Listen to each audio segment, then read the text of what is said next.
Many years ago, when I was a child, my grandmother, or Nine in Welsh, talked to me about a time when she went to see her sister, Myfanwy, who lived in Dalgarrog in the Conwy Valley. Nine seemed quite sad at the time. She said her sister had lost her home. With a child's naivety, asked, "Did you help her find it?" Then she told me the story. It was November 1925. Biblical rain had fallen for days. Then the Dalgarrog Dam burst, sending hellish torrents of water and boulders crashing down the mountainside, destroying the village of Dalgarrog in the valley below. 16 people died. 6 of them were children, just like me. Bodies were recovered as far away as Conwy. Nine's sister, Myfanwy, had lived in Machno Terrace all her life. All the houses there had been swept away. Then I understood. She had truly lost her home. She told Nine that many more would have been killed if she and many of her friends had not been watching a film in the village hall, which was built on higher ground. She said that they'd heard the church bell ring out 3 times, just moments before the torrent of water and boulders struck the village.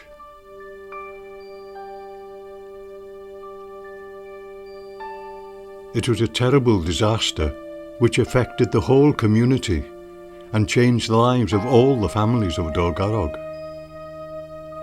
It's a story of tragedy, but also one of survival, compassion and heroism. Villagers pulling their neighbours from the water and the rubble of their homes. The homeless being given shelter by friends in the valley. A farmer found his dead cows hanging from trees.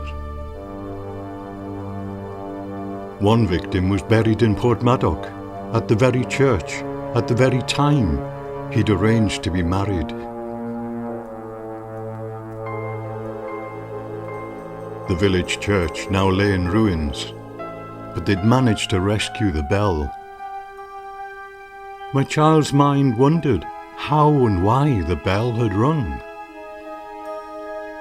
Years later, I realized that the impact of the massive boulders must have shaken the bell from its silence as the church was swept away. The people of Dalgarrog needed to know how the disaster had happened. They discovered that firstly, the Dalgarrog Dam had been overwhelmed by the prolonged deluge and finally burst. The floodwaters then breached the Coiti Reservoir Dam 2 miles downstream and swept down the gorge, carrying everything in its path. The Coiti Dam had been built to provide hydroelectric power to the aluminium smelting works in Dalgarrog. The jury at the inquest into the lives lost at Dalgarrog returned a verdict of accidental death. This was after hearing technical evidence. That evidence stated that the flood had been caused by the bursting of the dam under the wall in consequence of the wall lacking a proper foundation which had not been sufficiently deep. The coroner recommended regular government inspections. The parliamentary records suggest the damage was done in the construction originally.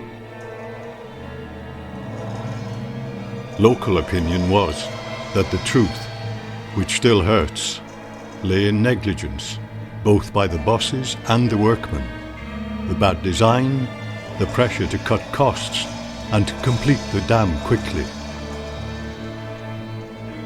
The villagers pointed out that the original contractor withdrew from the project, unhappy that corners were being cut in the dam's construction. They delivered their own verdict. Man, not nature, was guilty. Some good did come out of the disaster. An inquiry and legislation changed the way dams are built all over the world. You can still see the massive boulders which were swept down by the torrent. Some of these weigh 200 tons. Children, innocent of the past, now play amongst these boulders. A plaque shows where a row of houses and the church once stood. 100 years on, at 8:15 in the evening of November the 2nd, 2025, the church bell will toll again in the memory of those who lost their lives.